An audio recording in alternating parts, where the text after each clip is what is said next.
In this video, I'm going to show you how to take a vector design from Fusion 360, export it as a series of DXF files, load those into LightBurn, and send them to the laser cutter for production. Here is a design that I have made previously, designed for the small needle nose pliers holders that we use in the innovation labs. You can see that it is already modeled up as a multi-plane sketch. There are 4 parts here that I want to laser cut. I want to cut the front, and I'm going to actually cut 2 of those.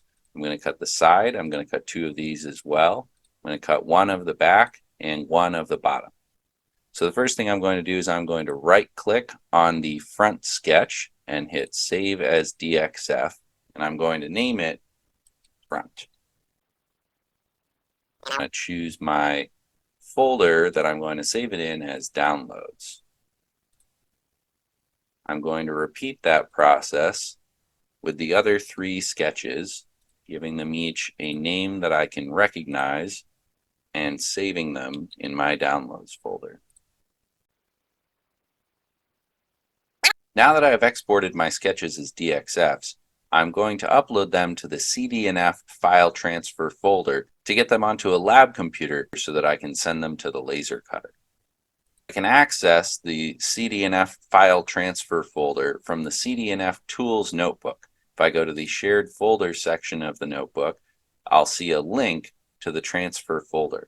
When I click that link, it will open a web page with a shared folder that the department uses. If you don't see a folder in here with your name on it, you should create one by clicking New Folder. I already have a folder, so I'm going to select it and hit Upload Files. In my Downloads folder here, I see the 4 sketches that I exported a minute ago. So I'm going to select all of them, click Open, and they have now been uploaded to the file transfer folder. I'm now done working on my own computer, and I need to move over to one of the lab computers. You can only send files to the laser cutter from one of the prototyping lab computers. You can wake up the computer by pressing a button on the keyboard, shaking the computer mouse, or, if necessary, pressing the power button on the top of the PC. You should log into the computer using the CD&F Lab credentials. The login information for CD&F Lab is posted on the monitor. After logging on to the lab computer, first open Google Chrome.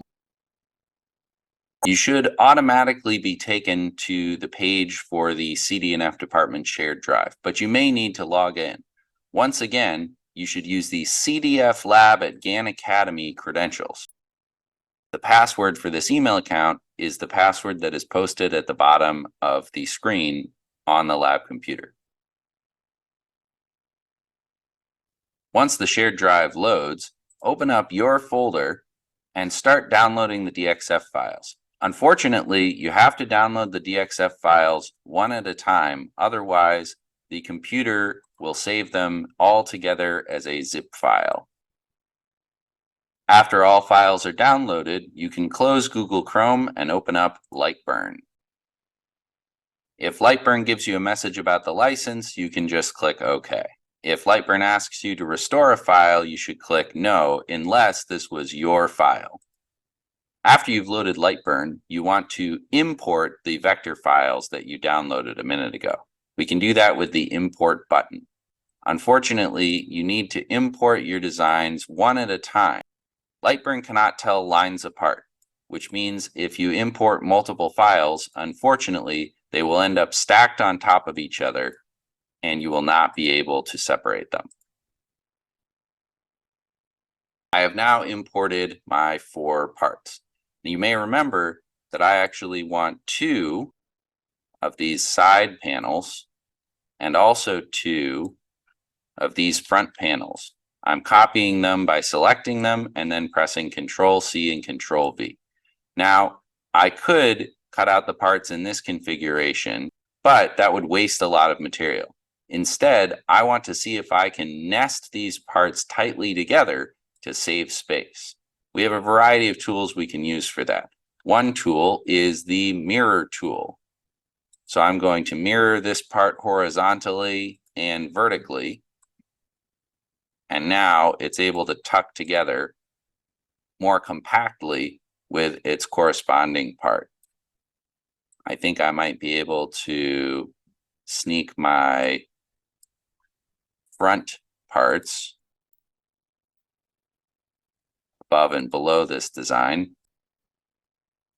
My back part will similarly be able to tuck in there, and my bottom part I think I want to rotate. So I've selected it, and I'm going to hover over the corner of the part where I'm given the option to rotate it. I could also rotate my part by selecting it and then typing an angle in the rotate menu at the top of the screen. As you can see, I've moved my bottom part close to my other pieces, but I bet it could get closer still. Moving your pieces precisely with the mouse can be tricky, so you can also move them with the arrow keys. You can see one tap of the arrow key will shift the bottom part side to side. If I want to do more fine adjustment, I can hold the control key while tapping the arrow key to make very small movements. On the flip side, if I wanted to move something quickly, I could hold the shift key while tapping the arrow keys, and that will move the parts around in larger increments. Okay, I have now added all my DXFs to LightBurn. I've duplicated the ones that needed to be duplicated, and I've clustered them closely together so that I don't waste material. It's time to adjust my laser settings. Currently, you can see that all of my designs are black, which means they are going to cut with whatever laser settings are assigned to the black layer. If I wanted to use different settings on different parts of my design, I could select one of my parts and change it to, say, the blue or red layer. I now have an additional layer in my layer list, which would allow me to have different laser settings for these two different color designs. It's important to note that a design appearing in black in LightBurn has no effect on what color the part will be after it is laser cut. This is only so you can tell apart the different layers in your design.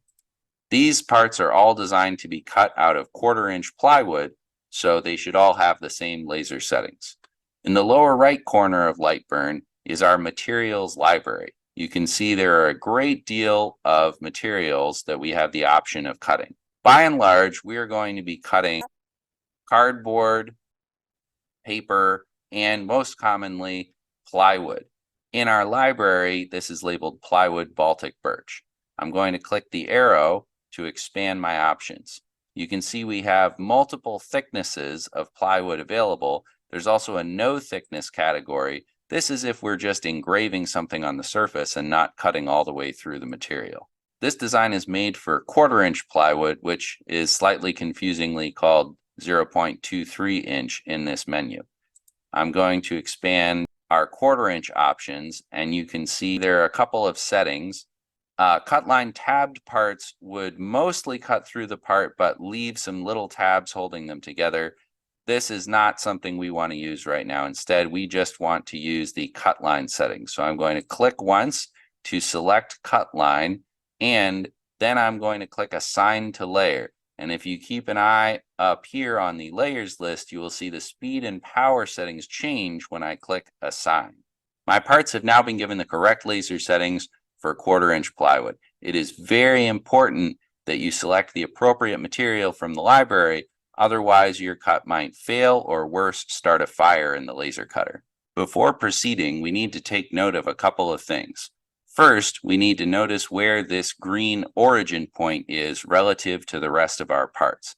This green origin point is going to be the starting point for our cut, and we will tell the laser cutter where it should locate that point. Generally, the origin point in this program is going to be at the bottom and left side of your parts. Also, we need to know what size piece of material we need to cut our parts out of. So I'm going to drag a selection box over all of my parts and look up at the top of the screen where you can see that all of my parts together are about 6.5 inches wide and about 6.25 inches tall. That is the size piece of plywood I will need to cut these parts out. After checking everything, I can click the send button to send my file to the laser cutter. do not click the Start button. You have the option to send your file to the laser cutter with a specific name. When you're done, click OK. The file has now been sent to the laser cutter. If there's another file already saved on the laser cutter with the same name, LightBurn may ask if you want to replace it. You should click OK. Next, we need to find a piece of material to cut our design out of. I have two example pieces of 1/4-inch plywood on the table. LightBurn told us that our collection of parts was about 6.5 inches wide and 6.25 inches tall. We can use a ruler or tape measure to check the size of our material. This sheet on the left is about 50 inches tall and 48 inches wide. This sheet is much bigger than our design, and it would be wasteful to use it to cut out our very small design. Instead, we have a piece on the left here which has a usable area that is about 7 inches wide and 12 inches tall once we account for the laser cuts that have already been done.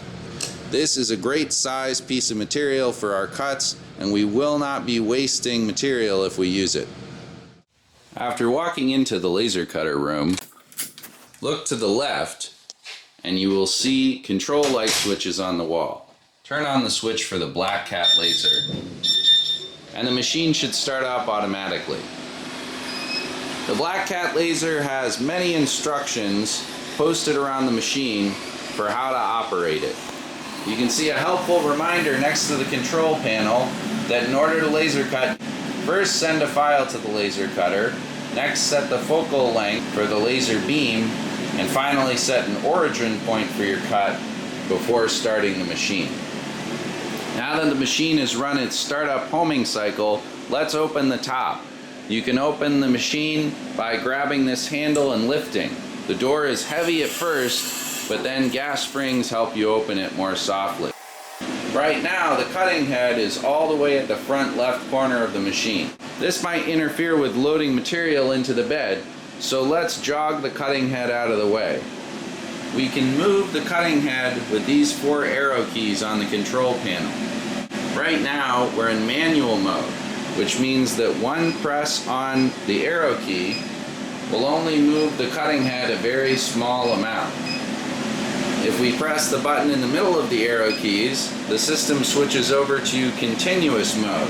Now we can press and hold on the arrow key button to quickly move the cutting head around within the machine.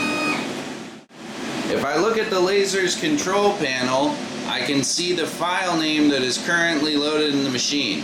This is the same name as the file I just sent, which is a good thing. I can now take my piece of material and load it in the bed of the machine. Since the laser comes out of the back left corner of the machine and is sent forward to a mirror on the gantry, the further your workpiece is to the left side, the less far the laser beam travels before cutting it, which is going to somewhat improve your cut quality. Next, I'm going to use the arrow keys to jog the head of the machine towards the bottom left corner of my workpiece, which is where I set the origin point earlier in LightBurn.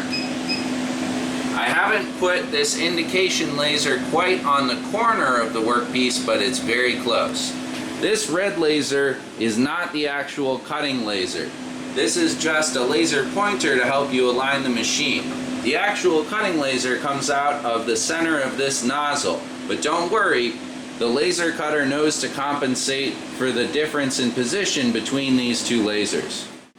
After positioning the red dot at my desired starting point, I can come over to the control panel and press the origin button to set that as the origin point of the machine. If I'm not sure where the origin point of the machine is at any given time,